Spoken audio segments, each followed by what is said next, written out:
Donc, déjà, merci beaucoup d'avoir accepté l'invitation. J'espère que tu vas bien. Merci à toi de m'avoir invité et ça va super. J'ai hâte de me lancer dans cette discussion avec toi. Cool. Et du coup, pour savoir, toi, peux-tu un peu nous expliquer qu'est-ce le grenier ludique, en quoi ça consiste? Oui, j'ai plusieurs casquettes et l'une d'elles, c'est effectivement le grenier ludique.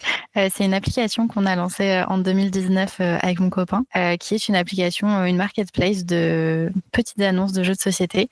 Ça va être essentiellement de la location et il y a aussi une phase d'achat, vente-achat, mais c'est que de la proximité. Il n'y a pas d'envoi comme tu pourrais avoir sur d'autres plateformes. Donc l'idée, c'est vraiment d'aller rencontrer les joueurs de son quartier, de sa ville. Donc location, vente et depuis plus d'un an maintenant, tu peux aussi créer des événements. Donc mettre une annonce de j'ai envie de faire une soirée jeu et les gens peuvent s'inscrire, que ce soit chez toi, que tu donnes rendez-vous dans un bar à jeux. Il y a plein de possibilités. Bah, moi, pour le coup, c'est vrai que bon, le grenier ludique, je connais depuis, je crois, depuis la création, en vrai. J'en avais entendu parler. Et pour la partie location, je l'utilise pas trop. Parce que bon, je suis un peu maniaco de mes jeux. Il y en a. Il faut. Et ça me stresse un petit peu, du coup, de les prêter, de les recevoir peut-être des fois en mauvais état, même si je suppose que bon, vous avez des protections, des sécurités, il Oui, doit y bien avoir sûr, il des y a une cautions, caution. des choses comme ça. Après, je commence un peu à mettre quelques jeux pour tout ce qui est un peu jeux familiaux ou les jeux un peu comme on dit les jeux mouchoirs, les jeux unlock ou quand on le fait, bah en vrai, soit on le vend, soit on le prête, on peut pas le refaire. Donc c'est vrai que je commence à mettre un petit peu, mais moi surtout le service que j'ai utilisé ces derniers temps, c'est vraiment le service organisation de soirée jeux. Je trouve ça vraiment cool. Je trouve que bon, peut-être vous êtes encore en développement sur ça. Je trouve que c'est un axe qui peut être intéressant parce que par exemple, c'est vrai. Surtout que j'aime jouer, il y a beaucoup de personnes qui aiment jouer et trouver parfois le nombre de joueurs ou même les joueurs pour certains jeux, c'est parfois compliqué. Et du coup, bon bah il y a les associations de jeux, mais je trouve que moi j'ai fait 2-3 soirées avec des gens lambda de mon secteur et je trouvais ça cool de voir les soirées, de dire ah ouais, ça peut être cool, je m'inscris et je trouvais ça intéressant. Donc je sais pas si c'est un axe Ouais. de développement que vous avez. C'est une partie qui est pas mal utilisée sur l'appli. Pour te parler des annonces au global, on a quand même 90% des annonces qui sont de la location. Donc oui, je comprends tout à fait tes craintes de recevoir un jeu en mauvais état. Mais on a effectivement la caution qui permet d'éviter ces problèmes-là. Et quand il y a eu des problèmes, c'était des gens qui avaient par exemple perdu une valise à l'aéroport, il y avait un jeu dedans. C'était pas des choses, on va dire, volontaires. Et il y a toujours eu des solutions, que ce soit avec l'éditeur ou voilà. Donc la location quand même séduit pas mal. Et puis après, en deuxième position, on va dire, tu as raison, c'est les annonces de soirée-jeux. Et on a aussi des assos qui mettent elles-mêmes des annonces via l'asso. Ça leur permet de trouver aussi des nouvelles personnes en tant qu'asso. Mais tu peux effectivement, en tant que joueur, trouver des voisins qui cherchent des joueurs. Et c'est un peu on va dire la problématique principale des joueurs. Tu as envie de jouer, mais peut-être que ta compagne ou ton copain n'aime pas les jeux, donc tu vas devoir chercher ailleurs. Et c'est vrai que ça permet de faire des rencontres de proximité. En tout cas, c'est ce qu'on essaye de mettre en avant. Donc, que ce soit un particulier ou une asso, tu peux poster des annonces, tu peux regarder ce qu'il y a vers chez toi. Et quand tu parlais de l'histoire de la valise, ça me fait rire parce que quand j'ai fait un peu des recherches et tout pour essayer de trouver des questions à te poser, j'ai entendu cette histoire Ouais. que vous y avez dit sur Trick Track et ça m'avait fait bien rire parce que le fait qu'il supprime le compte, qu'il se dit bon peut-être ça va C'est passer, on ça. sait jamais. Il a essayé de disparaître, mais non, ouais, ça ne marche pas comme ça. Heureusement, Sur on a internet des c'est très empreintes bancaires, ouais, etc. c'est très compliqué de disparaître dès qu'on a mis notre carte bleue. Voilà. Ok. Donc non, il n'y a pas eu beaucoup d'histoires de ce côté-là. Il y a toujours des solutions. Et du coup, ça fait. Vous sentez quand même l'évolution et que l'application est de plus en plus utilisée aujourd'hui? Ouais, ça a fait 5 ans il y a pas longtemps. Après, on a du mal à se dire que ça fait 5 ans parce que on a eu plusieurs versions de l'appli. Donc pour nous, à chaque fois, c'est un peu comme si tu Un renouveau, redémarrais ouais. à zéro. Mais en vrai, la version actuelle, elle est sortie il y a 2 ans et demi, je crois, ou 2 ans peut-être. Donc on voit bien déjà l'évolution, nous, entre les premières versions, les retours des joueurs à chaque fois, qu'on essaye de prendre en compte tout le temps. Et puis, oui, on voit ce qui plaît le plus, les jeux qui sont le plus ajoutés. Donc, on arrive à avoir l'engouement sur certains jeux, comme tu disais, les jeux à usage unique, ou alors il y a les nouveaux classiques, entre guillemets, tu vois, tout ce qui va être Seven Wonders, Carcassonne, qui sont déjà des classiques en soi. Eux, ils vont être plus ajoutés, plus loués que les autres. Oui, parce que du coup, c'est des gens, ils ont déjà été poncés, joués, et t'as moins de crainte, ou tu te mets plus facilement à louer ce jeu-là. Ouais, et puis aussi, ils deviennent de plus en plus populaires Oui, parce qu'ils c'est sont sûr. plus distribués. Donc, du coup, tu en as plus entendu parler. Et quand tu vois une annonce, tu vas peut-être plus te dire, ah oui, c'est vrai que j'en ai entendu parler. Peut-être que je pourrais l'essayer par la location pour voir ce que ça donne avant un achat. Oui, c'est sûr. Mais du coup, après, c'est peut-être une impression que j'ai, je me trompe peut-être, hein, c'est plus axé, on va dire, gros joueurs, ou plus axé joueurs, on va dire, la famille pour tout le monde, un peu un réseau social du... C'est les premiers joueurs qui ont mis les annonces. De toute façon, c'était plus la communauté de joueurs, donc on va dire les joueurs très réguliers, joueurs initiés. C'est eux qui ont directement partagé leur ludothèque, donc qui ont mis du contenu dans l'application. Et ensuite, ceux qui vont aller louer, va y avoir de ces joueurs-là parce qu'ils ont envie effectivement d'essayer avant d'acheter. Ils ont envie de faire vivre leur jeu, ils ont envie de découvrir d'autres personnes. Donc ça passe aussi par ça. Et après, on a de plus en plus effectivement de familles qui vont les louer pour un week-end en famille, une semaine de vacances. Tu peux louer directement sur ton lieu de vacances. Donc ça se familiarise de plus en plus, on va dire. Mais en tout cas, la base de jeu qui est dedans, la base d'annonce, ça va être quand même des joueurs, le cœur de cible, on va dire, des joueurs très réguliers. Surtout que, bon, même si le jeu de société, j'ai l'impression, et même je sais que évolue grandement, de plus en plus, même on trouve de plus en plus même que ça soit à la Fnac, à Cultura, ou dans les gros magasins, même Carrefour, de jeux de société autres que des jeux de société mass market comme le Monopoly ou autres. On en trouve de plus en plus. J'avais même été étonné, dans mon Carrefour, j'avais trouvé un Capitaine Flip. Je me suis dit, ah tiens, c'est qu'on commence à avoir le jeu de société qui arrive dans le mass market, et du coup, si ça arrive dans le mass market, par effet rebond, du coup, il y a de grandes chances que l'application aussi grossit avec, on va dire, plus de joueurs. Ouais, les gens sont de plus en plus curieux. Même, tu vois, sur les réseaux sociaux, tu as encore de plus en plus de vidéos qui te permettent d'aller découvrir des jeux. Nous, récemment, on a fait un partenariat avec notre mairie pour faire des animations jeux à des familles dans notre quartier. Et donc, tous les samedis avant Noël, on proposait une animation jeu dans une école pour des familles vraiment pas joueuses à la base, mais qui pouvaient venir tester plein de jeux qu'on ramenait. Et ils étaient tous vraiment hyper contents de découvrir ces jeux. Ils ont pas encore ce réflexe d'aller chercher eux-mêmes l'information, mais quand tu leur présentes le jeu, ça leur donne des idées, ça donnait des idées d'achat, tu vois, de cadeaux de Noël, et ils étaient vraiment trop contents de passer un moment avec leurs enfants, et ils n'avaient pas forcément ce réflexe de se dire, ah oui, c'est vrai qu'il y a des jeux de société nouveaux maintenant. Ils restaient peut-être bloqués, tu vois, sur ceux qui connaissaient eux enfants, mais quand tu leur présentes, ils sont vraiment hyper contents, hyper curieux, et c'était vraiment des bons moments pour toutes les familles qui sont venues essayer ça. Donc ça fait plaisir à voir, et c'était cool à animer. Ouais, c'est sûr que, après, moi j'ai un fils de 4 ans.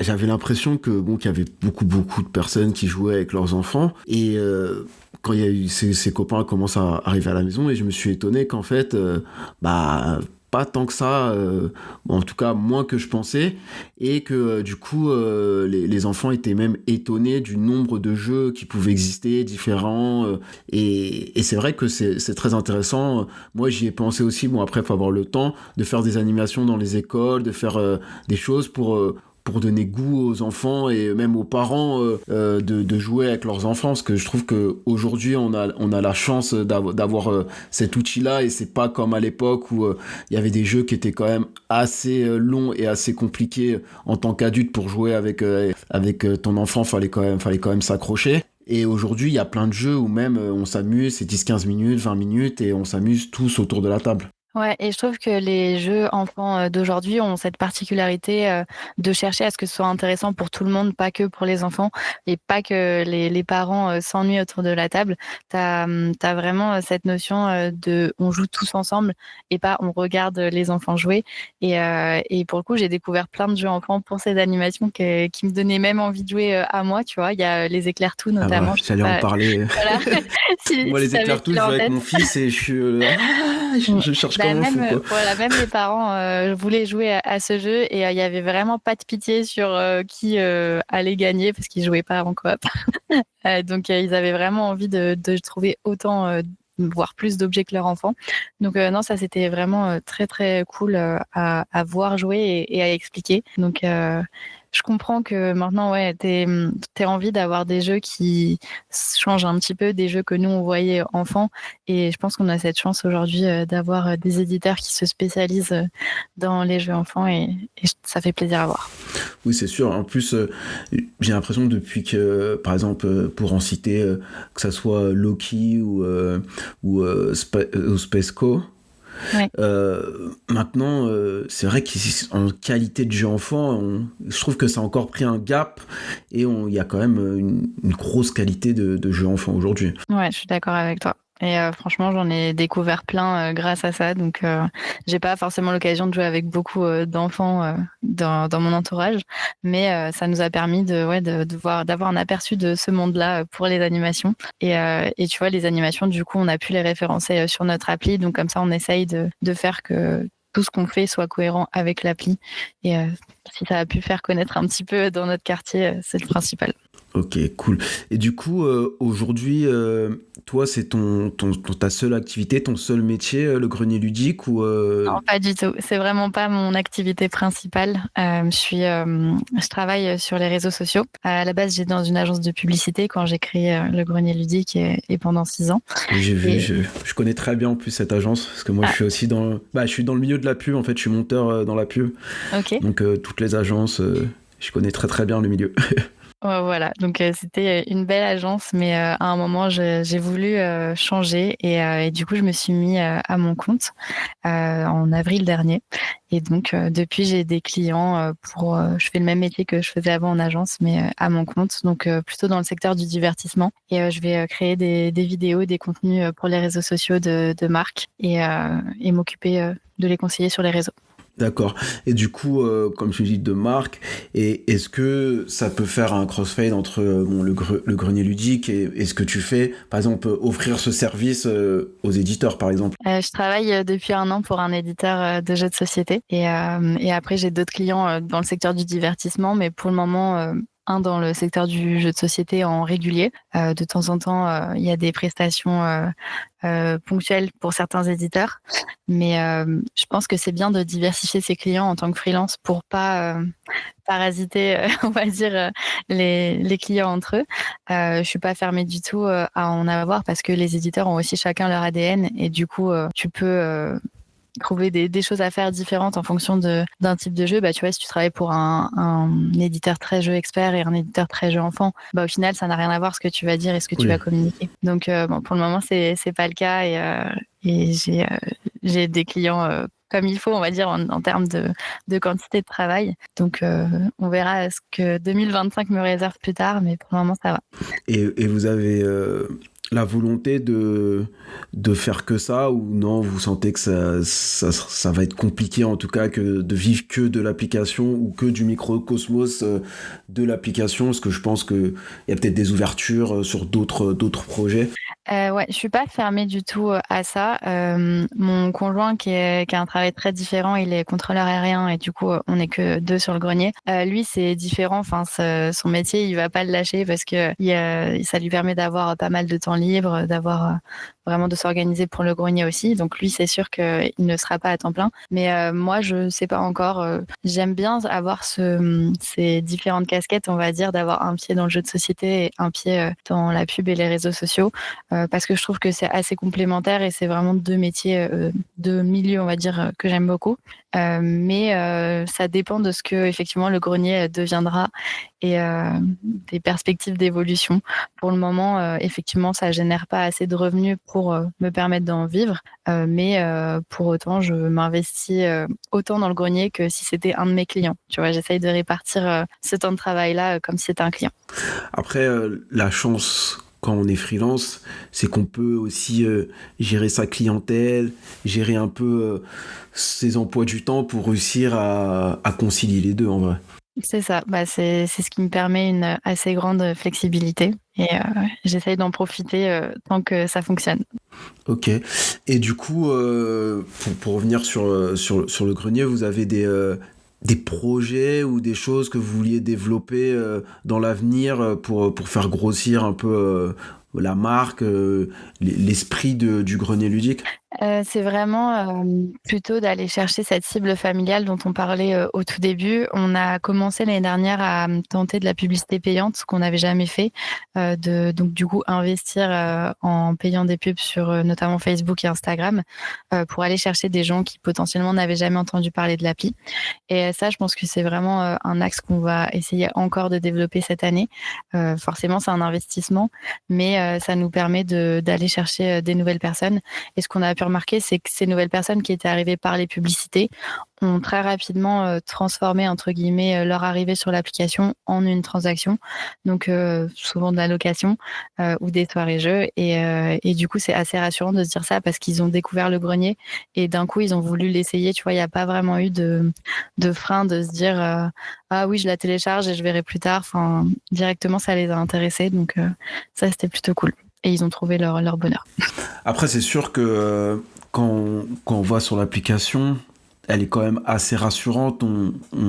Souvent, en plus, quand on arrive là, c'est qu'on a déjà une idée d'eux. Et quand on va sur l'application, c'est vrai que c'est assez rassurant.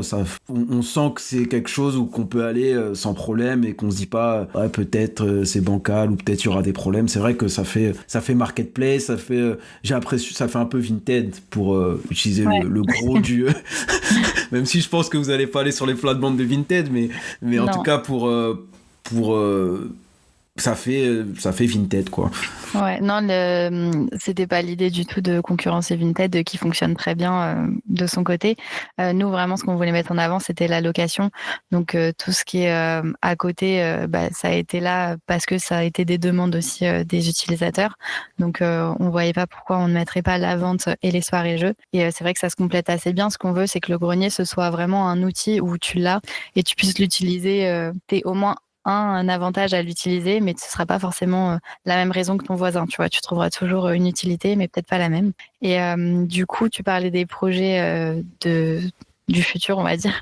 Ce qu'on a mis en place aussi l'année dernière, on a créé une boutique en ligne de produits dérivés. Je sais pas si Ah si, tu j'ai les as vu. vus? Ils sont très Voilà. mignons d'ailleurs, les petits puzzles et tout là. Même la Merci. pièce, j'ai vu. Ouais. Bah, merci beaucoup. Et du coup, ça fait partie des axes de développement du grenier, même si ça te paraît peut-être pas tout de suite, lié. Ça permet de développer l'esprit de communauté dans le sens où tu vas pouvoir avoir, un petit objet qui vient du grenier. On dit que c'est un peu les trésors, tu vois, qu'on a trouvés, du grenier et donc ça nous permet aussi de continuer à financer l'application puisque, bah, l'argent qu'on récupère de ces ventes, on va pouvoir le réinjecter dans du développement, dans de l'ajout de fonctionnalités ou, dans les publicités payantes, dont je te parlais avant. Oui, parce que c'est vrai que quand je regarde, j'ai un peu regardé le business plan, à part quand on fait le premium, mais c'est une fois et c'est 10 €. C'est ça. Donc ça, on va dire, c'est pas un revenu non plus énorme, mais ça va quand même, on va dire, dès qu'il y a un nouveau client, en plus il est presque pas obligé de mettre les 10 € Non, bien sûr. pour utiliser l'application. C'est que s'il veut donner un peu la force, il met les 10 €. Mais je vois pas, il y a aucune pub sur le site, le site est propre, et du coup je vois pas c'est vrai que j'ai du mal à voir le business plan comment en tout cas vous générez des revenus avec le grenier ludique. Ouais, les sources de revenus, elles sont, diverses. On a fait, plusieurs incubateurs, il y a quelques années pour, vraiment travailler sur ça. On va avoir effectivement la partie, pack premium que tu peux acheter. On n'a pas voulu faire un abonnement parce que le grenier, c'est pas une application pardon, que tu vas utiliser tous les jours. Donc, on ne trouvait pas ça vraiment légitime de faire payer un utilisateur pour une appli comme ça. On ne se voyait pas nous-mêmes être consommateur de ça, donc on voulait pas l'imposer aux gens. Donc on s'est dit qu'un pack, tu pouvais l'acheter pour soutenir le grenier, mais pas un abonnement tous les mois. Et après, tu vas avoir une commission sur les transactions dans l'appli. Donc quand tu fais une location, tu vas avoir un petit pourcentage qui va nous être versé. Mais essentiellement, ça sert à couvrir les frais du prestataire de paiement. Donc de ce côté-là, c'est pas non plus très rémunérateur. Et ensuite, tu vas avoir un dernier volet qui est les publicités. Les publicités, t'en as pas beaucoup, mais t'en as quand même. Tu vas avoir des pop-up à l'ouverture de l'appli. Tu vas avoir des Ah oui, petits si, encarts. c'est vrai. Mais par contre, c'est des publicités, c'est pas automatique, c'est nous qui les mettons et c'est que dans les éditeurs de jeux.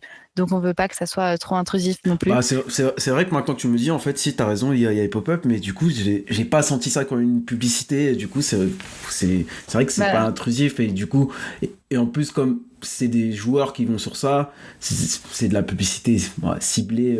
Mais elle est pas sentie, c'est vrai que je l'ai pas senti, moi, en tout cas. C'est ça, bah tant mieux. Le but, c'est vraiment que ce soit gagnant-gagnant pour tout le monde. Donc pour les éditeurs, ça leur permet de montrer des nouveautés. Et on sait très bien que les joueurs de jeux de société adorent suivre les nouveautés et les consommer. Et donc tu vas avoir ce volet-là. Et puis en dernier, on a aussi une newsletter mensuelle. Et là aussi, dedans, tu as un petit encart, mais tout est un petit peu lié. Le jeu que tu vas retrouver sur l'appli, bien souvent, va se retrouver dans la newsletter. Donc on essaye de faire un jeu par mois mis en avant, on va dire, en partenariat. D'accord. Et du coup, vous avez l'envie ou la volonté, est-ce que tu me parles de communauté, de faire des événements grenier ludique ou des choses comme ça? Peut-être qu'il y en a déjà eu, je sais pas. Ouais, on en a déjà fait pas mal l'année dernière. On avait un accord avec l'Académie du climat à Paris, parce qu'on habite à Paris, donc c'est plus facile, où on avait des salles à disposition. Donc on a fait environ 5 ou 6 soirées jeux l'année dernière là-bas. Et ça nous permettait d'accueillir jusqu'à 70 personnes dans une seule soirée. Donc du coup, on faisait des soirées soit thématiques, soit on ramenait un peu de tout. Et donc ces soirées-là, c'était souvent des gens du grenier, puisque c'était annoncé sur le grenier. Ok, donc ça permet de créer cet esprit un peu communauté du grenier. C'est ça. Et du coup, toi, personnellement, comment du coup t'es arrivé dans le monde du jeu? T'en es arrivé là? T'étais déjà passionné depuis longtemps ou Il y a un peu de rapport avec les jeux dont je vais te parler après. Comment j'en suis arrivée là? Je pense que comme tout le monde, je jouais quand j'étais petite avec ma mère et ma sœur. Donc on a un peu tous joué, tu sais, au même jeu enfant. Ça va être de la bonne paye, du labyrinthe, du croque-carotte. Donc ça, c'est pas vraiment, je pense, les jeux qui m'ont donné envie de jouer, mais je pense que c'était important d'avoir ça étant enfant. Et puis après, en grandissant, il y a le jeu, on va dire, qui a lancé ça. C'est le jeu Elixir, je sais pas si tu connais. Oui, bien sûr. Voilà, qu'on m'avait offert à un Noël et c'est une cousine qui me l'a offert.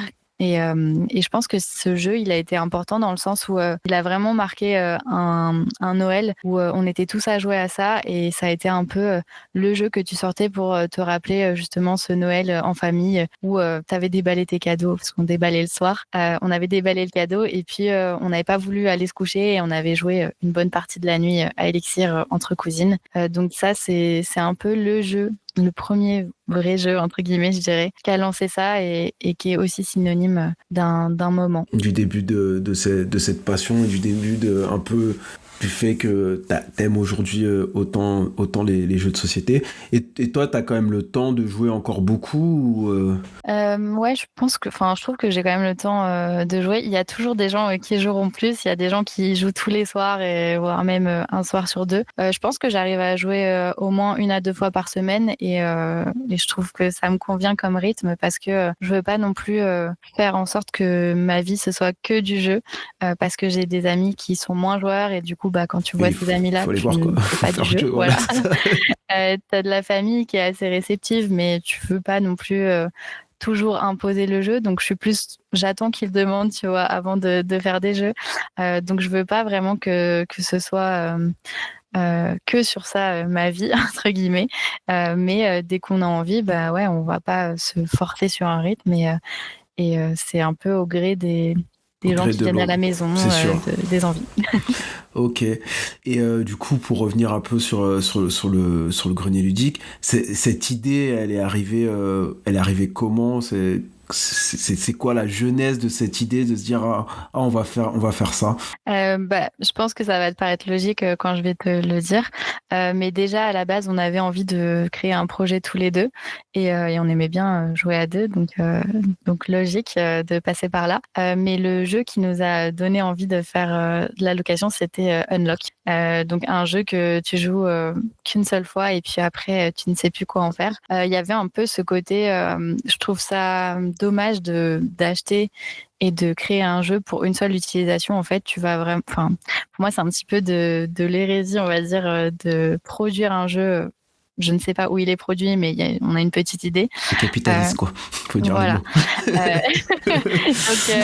C'était un peu cette idée-là qui nous dérangeait. Et puis, en cherchant, on s'est rendu compte, du coup, en 2017-2018, qu'il y avait pas enfin, ça n'existait pas la location entre joueurs. Tu avais beaucoup de boîtes qui se lançaient de location, on va dire, d'une entreprise à un particulier. Il y en a beaucoup qui ont fermé parce que effectivement, c'était pas rentable. Nous, l'idée, c'était vraiment que tout le monde puisse se partager les jeux qu'on a déjà à la maison pour pouvoir en jouer plus, en découvrir plus, vraiment propager tous les jeux et avoir un petit peu des petites ludothèques partout parce qu'on n'a pas tous des ludothèques à proximité. Donc c'était vraiment cette idée-là de le Unlock, il peut au final avoir plus d'une vie que juste celle qu'on lui destine à la base. Et c'est ce qui se fait aussi, pas que grâce à nous. Hein. Il y a énormément de reventes, de troc, etc. de Unlock. Mais on voulait pouvoir proposer cette solution-là pour notamment ces jeux à usage unique et tous les autres. Oui, du coup, après, c'est vrai que quand tu me dis, c'est assez logique que l'idée vienne en tout cas d'un jeu à usage unique, mais du coup, qu'aujourd'hui, ça soit pour tous les jeux. Et après, en tout cas, j'ai l'impression qu'aujourd'hui, après, c'est peut-être parce que j'ai une communauté de joueurs autour de moi, mais que le grenier ludique a une place, en tout cas en France, comme peut-être MyLudo ou comme BGA, même si c'est pas les mêmes utilités. Mais j'ai l'impression qu'aujourd'hui, en tout cas, tous les joueurs connaissent le grenier ludique. Donc vous avez plus ou moins réussi ce que vous vouliez faire. Ouais, oui, c'est l'idée. C'est comme les noms que tu as cités, c'est des outils, je pense, indispensables et on espère que le grenier le devienne au même titre et vraiment juste soit utile aux gens et c'est pour ça qu'on continue de le faire. Donc, je sais pas si on est à la même place, mais en tout cas, on a pour vocation d'être à cette place-là. Bah, en tout cas, je sais pas si vous êtes à la même place, mais c'est vrai que vous prenez le chemin en tout cas, d'être une place importante pour les joueurs et surtout autre que par exemple BGA et MyLudo qui sont quand même, je pense, pour les gros joueurs. Vous avez quand même une ouverture pour monsieur et madame tout le monde qui veut juste avoir un jeu, comme tu dis, pour des vacances ou pour un week-end ou pour une soirée et qui n'a pas forcément envie d'acheter un jeu parce que elle se dit bon, je vais jouer 2 jours, je joue jamais d'habitude et Ouais. sinon je vais acheter le jeu, il va prendre la poussière, ça m'intéresse pas, quoi. Et puis même pour les enfants, tu vois, on sait jamais ce qui va leur plaire et tu peux, avec la location, essayer, voir si ça leur plaît. Peut-être qu'ils changeront d'avis la semaine d'après, mais au moins tu auras essayé avec eux et tu verras ce qui fonctionne ou pas. Mais tu vois, justement, cette cible-là familiale, je trouve, est beaucoup plus difficile à atteindre. Ah bah c'est sûr. Parce que nous, en tant que joueurs, on a cette curiosité-là d'aller chercher des nouveaux jeux, des nouvelles tendances, enfin des choses comme ça, que les familles, elles vont plus se fier à la recommandation d'un proche. Enfin, ça va être beaucoup plus compliqué de leur faire connaître, de leur faire comprendre ce que c'est parce que c'est quand même pas simple à expliquer. Souvent, les gens pensent qu'on loue nos propres jeux. Alors oui, mais c'est pas nos jeux que tu vas retrouver dans ta ville si tu habites à Lyon, par exemple. Ouais, sinon vous avez quand même beaucoup de jeux. Voilà. Donc, ouais, non, pour le moment, on doit être à 230 000 annonces, un truc comme ça. Donc, non, on n'a pas autant de jeux, sinon on n'aurait plus de place où dormir, j'ai envie de te dire. Ce sera un bel entrepôt, quoi. Ouais, voilà. Donc non, ouais, je trouve que, enfin, c'est l'idée en tout cas d'aller chercher ces familles et ces joueurs un peu plus occasionnels. Mais pour le moment, c'est encore en cours. Dernière question, qu'est-ce qui t'a un peu convaincu? Parce que donc lancer un projet comme ça, bon, je pense que c'est pas un truc qui se fait facilement et du coup, faut quand même lever des fonds, faire une application, ça coûte quand même assez cher. Il y a des frais qu'on n'imagine pas. Du coup, comment t'as été convaincu à la fin que ton projet, que votre projet allait vraiment réussir et aller en tout cas aller fonctionner tel quel parce que je sais pas si vous avez fait des crédits ou lever des fonds, faire des choses, mais j'imagine que c'est pas, en tout cas créer une application solide comme ça avec une base de données, je sais que ça Ouais. coûte un bon billet. Ouais, je pense que, enfin, c'est une question compliquée à répondre de pourquoi entre guillemets on s'est lancé. Je pense qu'il y a un peu d'inconscience et d'innocence au début du projet de se dire on a ça en tête, on a fait des questionnaires, des petites études de marché au début forcément, mais on s'est dit on a ça en tête, ça ressemblera à ça. Ok, on va le faire. Et puis après, il y aura que à la gérer entre guillemets. Je sais pas si c'est clair dit comme ça, mais C'est pour nous le clair, mais plus c'est dur, non. voilà, le plus dur pour nous à la base, c'était de se lancer, tu vois, et on voyait pas forcément l'ampleur que ça prendrait après, ou peut-être qu'on n'osait pas visualiser ou espérer le nombre de gens que ça pourrait toucher. Mais en tout cas, c'était pas, ça nous faisait pas peur entre guillemets au début. Et donc on avait ce projet-là, cette idée-là, et on a rencontré un développeur qui nous a permis de nous lancer, qui était un développeur assez junior qu'on connaissait d'avant. Et je pense que si on n'avait pas eu cette rencontre-là, tu vois, au bon moment, peut-être qu'on l'aurait pas fait. Mais il était chaud de faire ça avec nous au début. Nous aussi, on était vraiment dans cette dynamique-là de le faire. Donc juste, ça s'est fait assez simplement, on va dire. Et puis après, on a commencé à en parler, à l'améliorer petit à petit. Mais on avait, tu vois, cette base-là un peu innocente au début de se dire, bah, on a ça en tête, juste on l'a fait, quoi, et voir si ça intéresse des gens. On avait fait un crowdfunding au début, en 2019 du coup, mais c'était surtout, on nous avait dit que pour une application, on était passé par KissKissBankBank, donc on en avait parlé avec eux. Eux, d'expérience, une application, c'est compliqué de faire un financement pour ça. Tu vas faire un financement, mais c'est surtout de la communication plus que de l'argent que tu vas récupérer, parce que bah, déjà, eux, ils prennent une part. Une application, effectivement, ça coûte cher. Enfin, tu vas avoir beaucoup de frais liés à ça. Et quand tu fais un financement, bah, tu as des contreparties.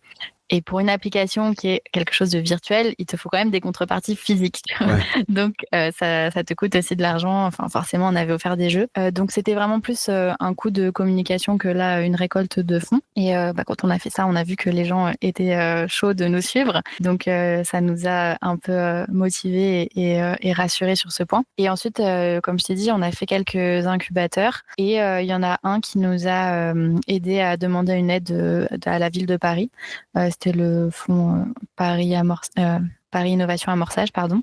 Et donc ça, c'était une aide de la BPI, et donc on a eu notamment cette aide-là. Mais le gros, c'est quand même du financement personnel, et c'est un projet vraiment plus personnel qu'autre chose, parce que bah, on y croit, parce qu'on avait envie de faire ça tous les deux, et c'est un peu ouais, c'est notre bébé à nous, tu vois, c'est notre projet, on a envie de le mener le plus loin possible, et donc on y met de l'énergie autant que du temps et de l'argent, quoi. Bah après, comme moi je dis souvent, comme par exemple à l'euro-million, tous les joueurs ont joué pour gagner, donc si on n'essaye pas, bah, C'est ça. c'est sûr qu'on ne peut pas réussir.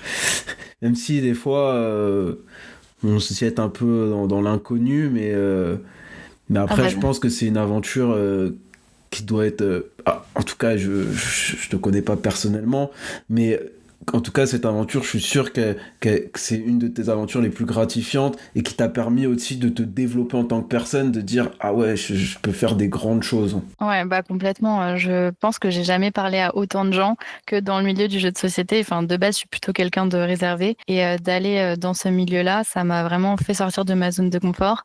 J'avais vraiment un projet, tu vois, pour lequel je croyais, on va dire, pour une fois.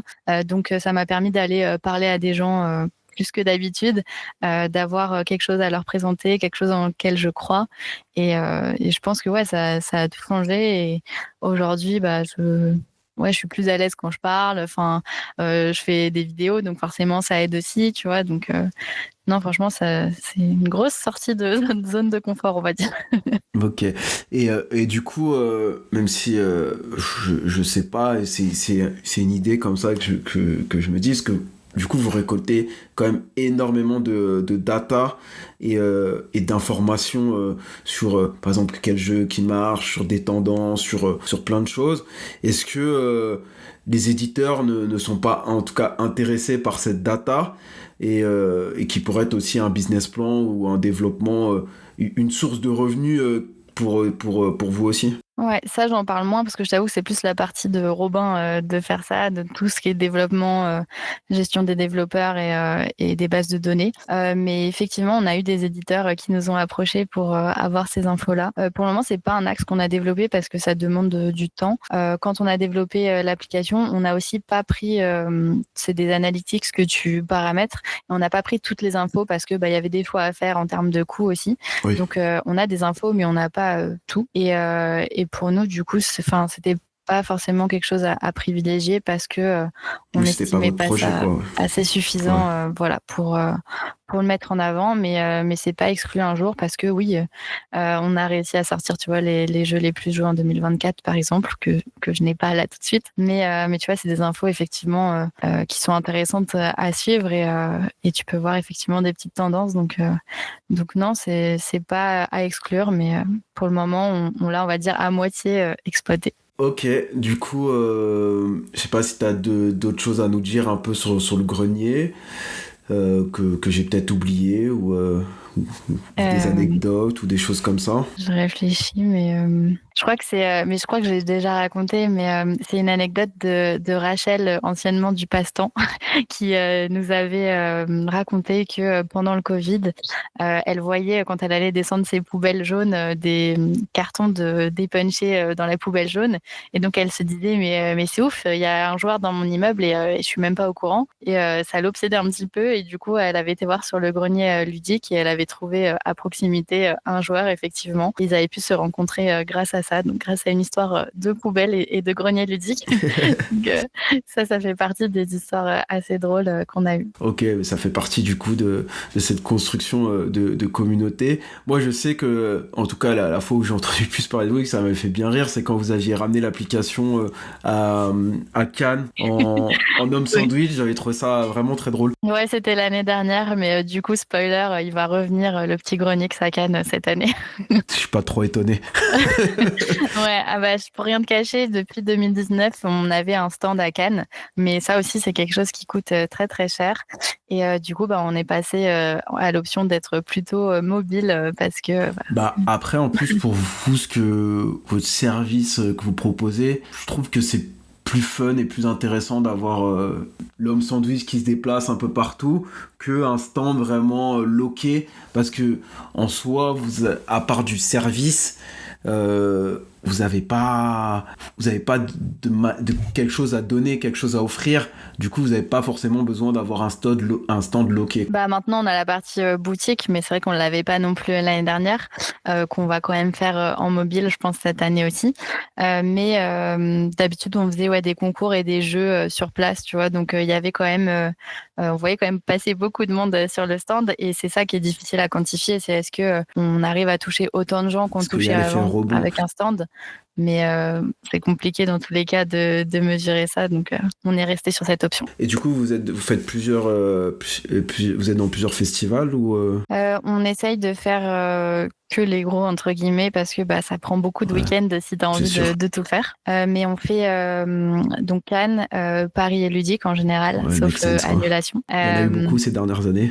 Voilà. Et puis cette année, pour la première fois, on a fait le flip. Donc j'ai adoré.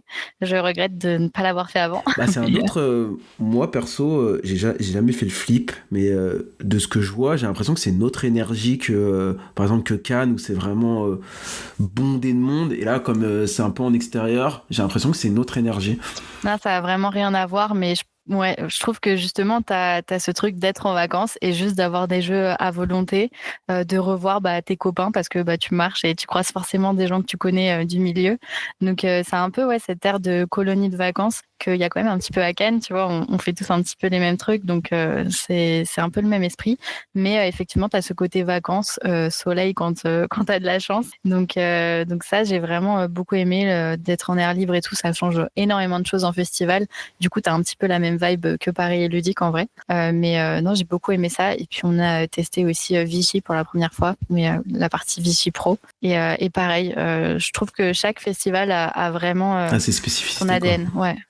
Et j'étais contente de faire cela cette année et je pense qu'on va rester sur ces 4-là c'est en déjà priorité. bien, en vrai c'est les 4 plus gros, donc ouais. si vous faites déjà ces 4-là, en vrai, vous êtes déjà vu.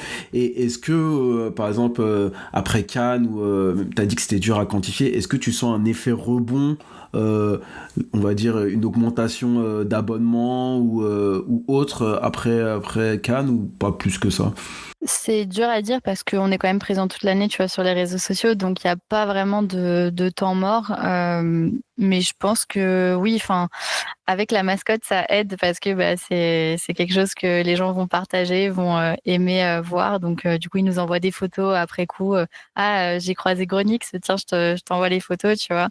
Donc il y a un petit effet Cannes, mais je trouve que comme tout festival, c'est un petit peu éphémère. Donc c'est pas non plus une grosse quantité, on va dire. Ok, donc merci du coup pour cette première partie très intéressante. Et du coup, on va passer à la deuxième partie qui est du coup le cœur un peu mon idée du podcast, qui est du coup le premier lancé.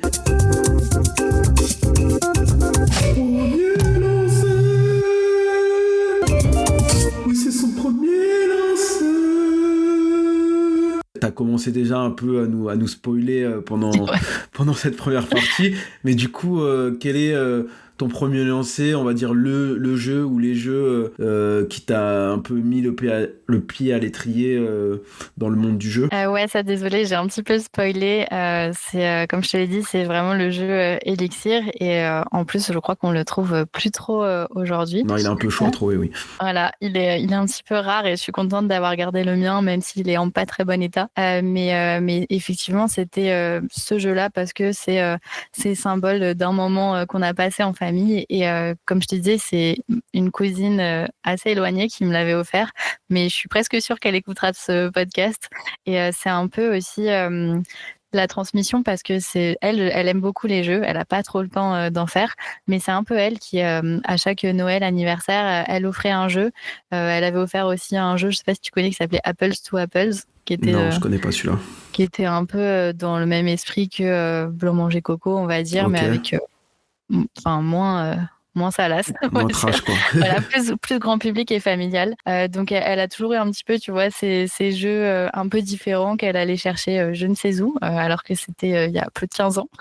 Mais du coup, ouais, c'était un peu ce truc-là de famille, de découvrir des jeux et de les faire ensemble dans le jardin ou à Noël autour d'une table, quoi. Après, c'est sûr que c'est très important d'avoir ce jeu. Moi, je sais par exemple, ma femme, elle avait parlé un peu parce que c'était la première à passer dans le podcast, un peu son jeu, c'était Coco Crazy, qui est pas un jeu incroyable, mais elle a tellement d'histoires et de souvenirs avec ce jeu, que en vrai, ça en fait ça en fait un objet où à chaque fois qu'on le regarde ou à chaque fois qu'on le ressort, on se rappelle de ces moments de partage, par exemple toi, de ce Noël, et du coup ce jeu a une histoire, quoi. Donc Oui, clairement. Mais enfin, le plus principal, c'est vraiment, enfin, pardon, le plus important, c'est vraiment avec qui tu vas jouer les jeux et quelle sensation ça va te procurer. Donc, c'est logique que ça nous crée beaucoup de souvenirs.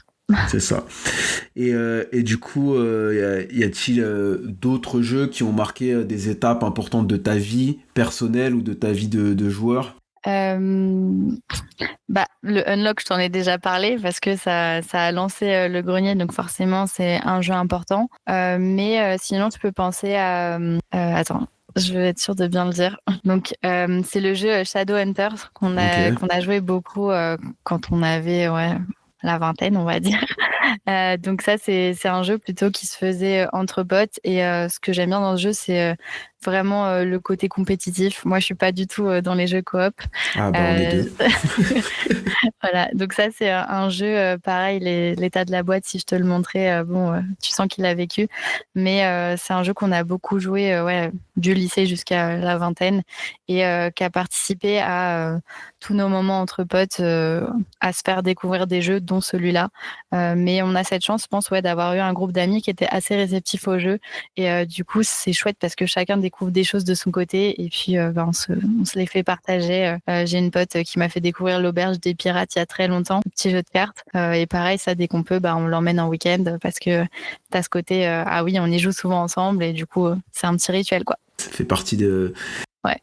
Dès qu'il y a ce week-end avec cet ami-là, il y a le jeu qui est dans une poche du sac. C'est limite obligé, quoi. Et si tu l'oublies, tu dois en faire demi-tour. Voilà. Ok. Et du coup, y a-t-il des jeux dans ta ludothèque pour qui tu as un amour particulier ou qui est un peu une Madeleine de Proust que tu te débarrasseras jamais, même si c'est pas les meilleurs, mais que ce jeu-là, tu te dis, quand tu le vois, tu te dis ce jeu-là, je peux pas le débarrasser. J'imagine déjà, y a les jeux que tu m'as cités, mais s'il y en a d'autres. Ouais, je pense que on a peut-être déjà entendu parler sur nos réseaux parce que vraiment on saoule les gens avec ça. Mais notre jeu préféré à tous les deux, parce qu'on y joue souvent ensemble et avec une troisième personne, c'est Dune Imperium. J'aurais pas parié sur ça parce que de base, on connaissait pas l'univers du tout de Dune. On n'avait pas lu les livres, on n'avait pas vu le film, mais on a vu le jeu. Et ça a commencé d'une manière assez drôle puisque on y jouait tout le temps à trois avec un copain. Et ce copain-là, Robin, décide un jour de s'inscrire au tournoi national de Dune, alors qu'on n'y avait jamais joué, vraiment. Ah oui, genre, Voilà. allez, la première partie, c'est au tournoi. Ok. Non, en fait, ils ont vu ça et ils se sont dit, ah, ce serait marrant de faire un tournoi. Bon, les deux se sont inscrits. Moi, je me suis dit, mais non, j'ai jamais joué, je vais jamais m'inscrire, tu vois. Mais vu qu'ils s'étaient inscrits les deux, on devait jouer pour les entraîner, tu vois. Ouais. Et donc, du coup, ça a commencé comme ça. On l'a déjà loué sur l'appli à une fille qui habitait pas loin de chez nous. Et puis, on l'a testé et on l'a forcément acheté. Et du coup, on a joué à trois vraiment pendant 3 mois, je crois, parce qu'ils se sont inscrits vraiment pas longtemps avant, ou 2 mois, je sais plus. Mais vraiment, on n'a pas arrêté d'y jouer. Et je pense qu'à 3, c'est le bon, c'est le bon spot, on va dire. Ouais. Ouais, parce qu'à 2, c'est pas du tout pareil. Et à 4, c'est quand même un petit peu plus long. Mais du coup, ouais, ça a commencé comme ça. Et ça fait plus de...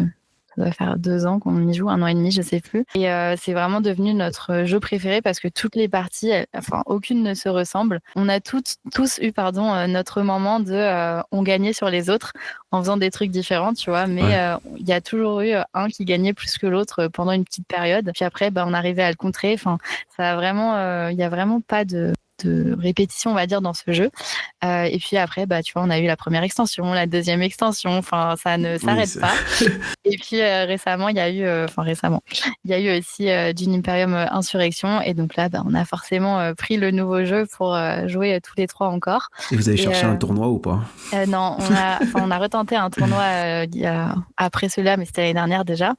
Mais on est vraiment mauvais en tournoi. Pour le coup, je m'étais inscrite aussi, mais c'était quand même une expérience chouette parce que tu joues contre des gens que tu connais pas. C'est d'autres manières de jouer, alors que nous, quand on joue tous les trois, on sait pertinemment ce que les autres vont faire. Oui, parce que vous avez un peu la méta de chaque joueur.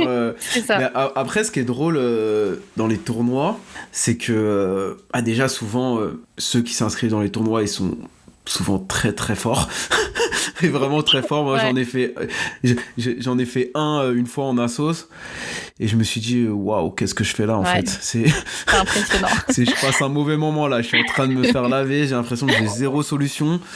Et du coup parce que souvent ceux qui font le tournoi ne font pas comme vous, ça fait pas 2 mois ils ont déjà bien poncé le jeu. Ouais. Mais du coup, c'est drôle comme histoire. Ouais, non, c'est assez marrant. Et puis, tu vois, même si je pense pas que je sois très, très forte, enfin, je pense que je me défends, tu vois, mais je suis pas celle qui gagne le plus souvent, même si j'ai eu ma période. Mais quand j'étais en tournoi, quand je l'ai fait le premier, là, le deuxième du coup, j'ai quand même réussi à être un peu imprévisible, à mettre des bâtons dans les roues des deux joueurs avec qui je jouais. Et rien que ça, c'était une petite satisfaction parce que ils s'attendaient pas à ce que je fasse ça. J'essayais, tu vois, de faire des moves un petit peu Insolite. imprévisibles. Et en vrai, c'est ça qui faisait que la partie, elle était marrante, tout en essayant forcément d'avancer. Donc, je faisais pas n'importe quoi non plus. Mais au final, c'était assez serré et c'est plus aussi parce que moi et l'autre joueur, on s'est un peu plus affronté que l'autre a réussi à s'envoler. Mais c'est bien souvent comme ça. Donc non, franchement, Dune, j'aurais pas parié sur ça parce qu'on connaissait pas du tout l'univers. On a regardé les films par curiosité, tu vois, mais on n'est pas plus attiré que ça. Vraiment, c'est le jeu qui nous intéresse. Et tu vois, je suis pas de base, je considère, oui, c'est un jeu expert. De base, je suis pas trop dans ce niveau de jeu-là parce que ça va me faire peur. Je vais me dire, ah oui, c'est trop lourd, c'est trop long, j'ai pas cette patience. Mais pour autant, c'est le seul, un petit peu, c'est l'exception qui confirme la règle. Et pour le moment, je m'en tiens à lui. Moi c'est vrai que, par exemple, je suis de plus en plus jeu d'expert, j'adore ça, j'adore essayer de trouver la meilleure solution pour réussir à avancer, mais ma femme, je sais que dès que je lui propose un jeu expert, elle dit « 2 heures ton truc là », elle adore jouer, mais elle est plus, on va dire, des jeux initiés, on va dire qui prend 35, 45 minutes, allez, 1 heure max, mais dès que ça dépasse 1 heure, elle a un peu de mal, mais c'est vrai que c'est compliqué en fait de rentrer un peu dans le jeu expert, même pas pour la capacité, mais de se dire est-ce que je vais réussir à tenir 2 heures assis sur une chaise, à faire à bouger des pions entre guillemets. C'est ça. J'abuse, mais non, c'est ça. Je pense qu'il faut essayer. Tu vois, même Terraforming Mars, on l'a essayé une fois, mais là, c'est encore autre chose. Je pense que faut pas se fermer à ça, mais il faut avoir les bonnes personnes qui t'expliquent. Il faut ne pas découvrir ensemble les règles du jeu devant le truc parce que là, ça va te 5 heures, quoi.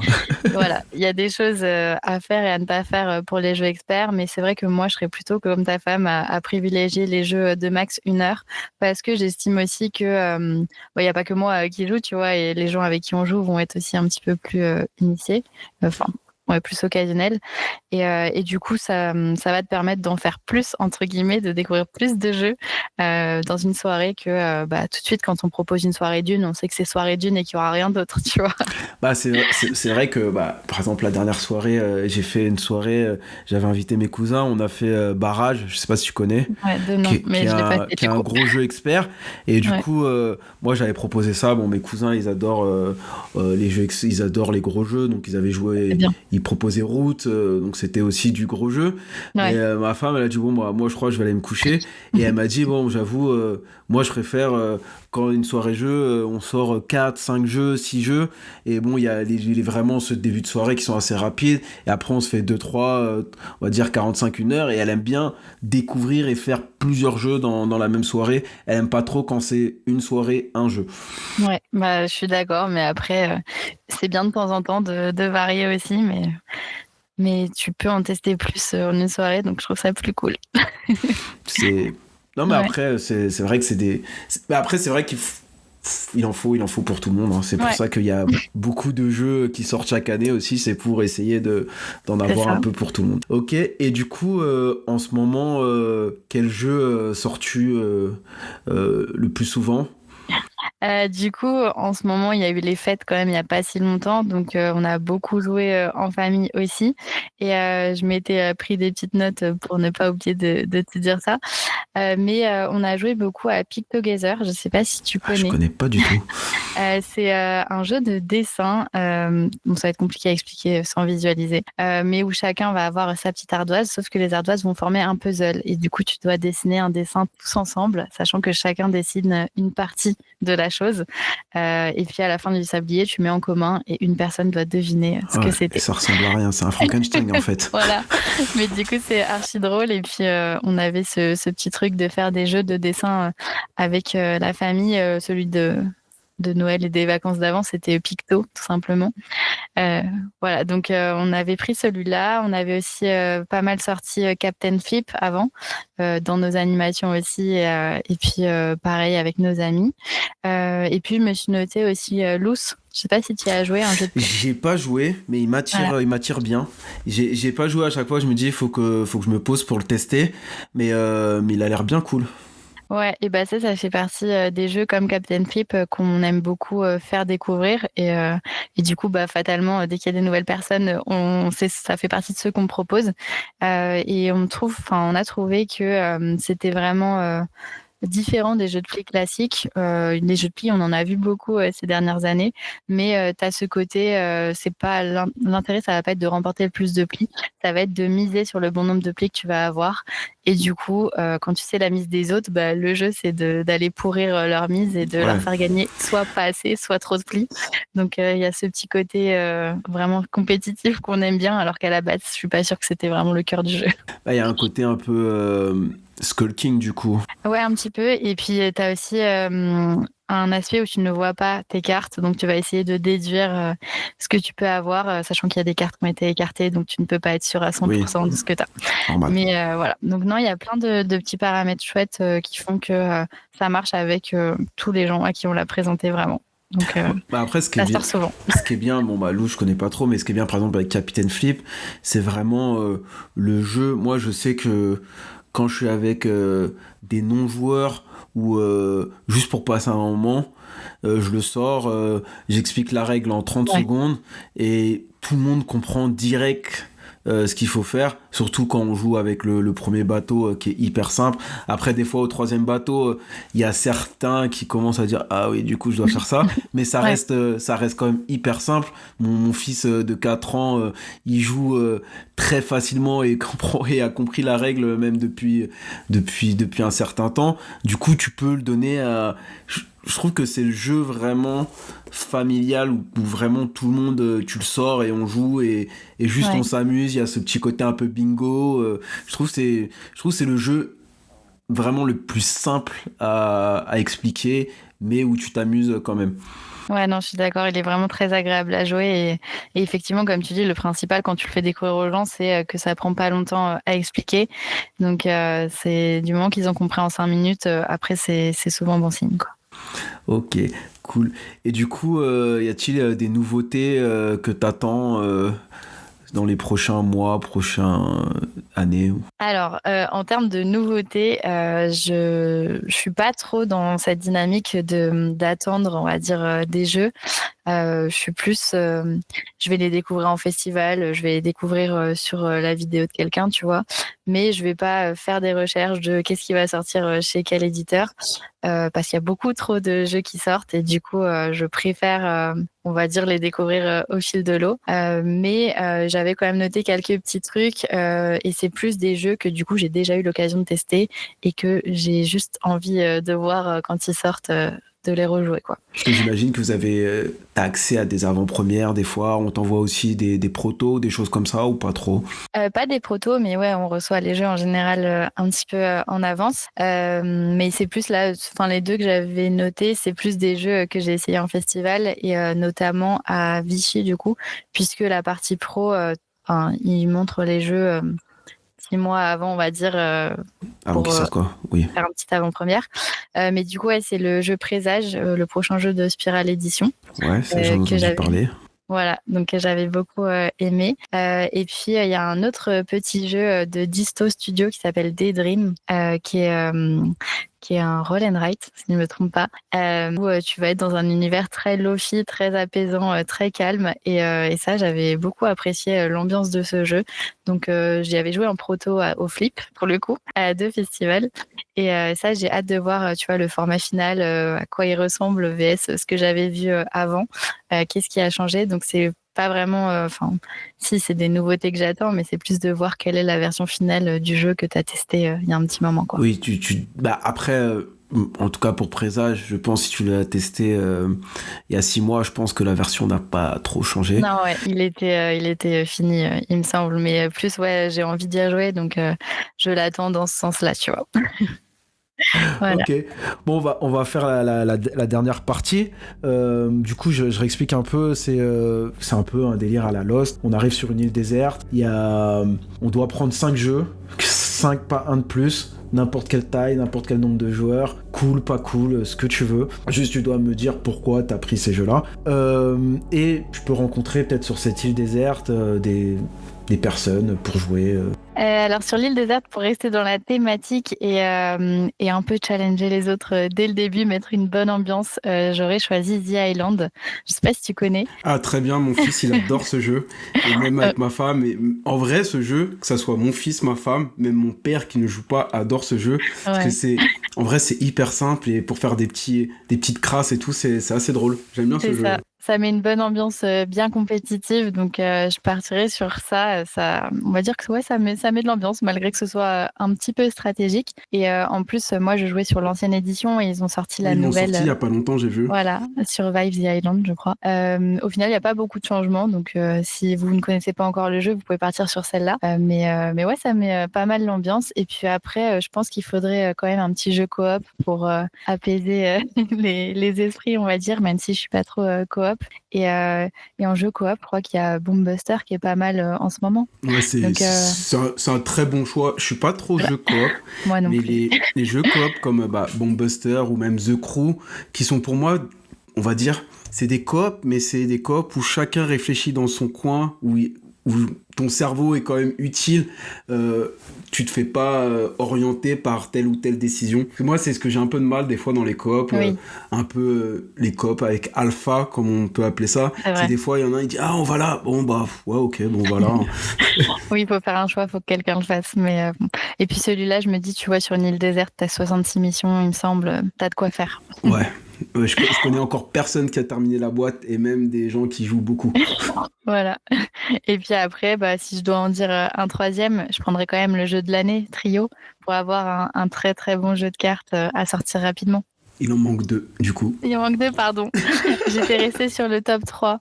Toujours un petit peu dans l'esprit de l'île, vu qu'on est sans doute venu en bateau, je prendrais Captain Flip, même si on en a déjà parlé. Je pense que c'est pareil, un jeu très accessible. Tu sais jamais avec qui tu vas tomber sur une île déserte. Et Trio plus Captain Flip, je pense que tu es prêt à avoir tous les types de joueurs. C'est assez facile, mais je pense que tu t'en lasses pas. Et en petit dernier, je pense que je prendrais quand même mon jeu préféré. Si jamais je trouve vraiment un coéquipier ou plusieurs pour jouer à Dune, ce serait pas mal. Au pire, t'organises un tournoi sur l'île et ça passe. Et j'aurais peut-être une chance de gagner cette fois. Ok, en tout cas, merci pour ça. Et j'espère que t'as apprécié. Et puis, et peut-être, on se verra du coup à Cannes. Merci beaucoup. J'espère qu'on pourra se recroiser effectivement. Et puis j'espère vous avoir donné envie de jouer au jeu que j'ai cité et peut-être de vous lancer dans un tournoi de Dune. Qui sait.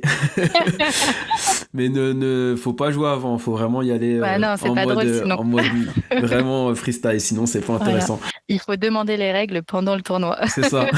Et déjà, comment on fait ça? Les trucs les plus chiants. C'est ça. Ok, cool. Merci beaucoup. Oh,